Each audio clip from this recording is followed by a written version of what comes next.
In the next few days, we expect Europe's internal borders to reopen. For example, Austria announcing today that from next week it'll reopen its border with Italy and allow free travel from most other European countries.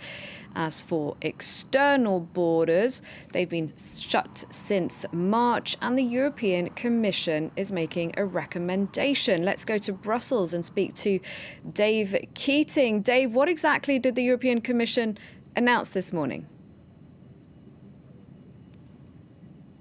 Well, as you say, we already knew that the EU's internal borders, that is borders between EU countries, will all be open by the end of this month. But the surprise announcement we got today is that external borders will also be open. Those have been shut to all but EU citizens since the start of this crisis. And now we were really expecting these external borders to remain shut through the summer and that we would have a tourism season with only Europeans.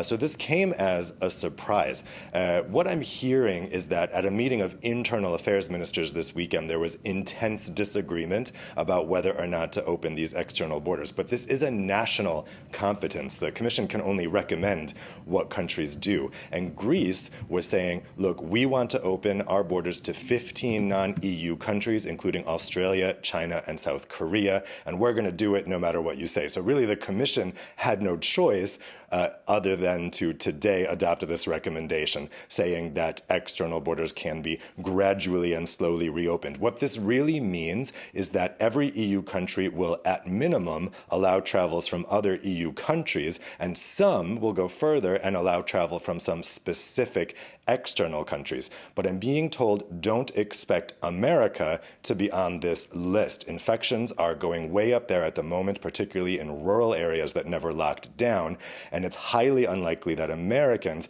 are going to be included on any of these lists and will be able to take vacations anywhere in Europe this summer.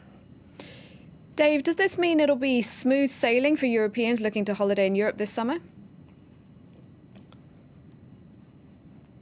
No, is the short answer. This is not as clear as the Commission seemed to be suggesting today.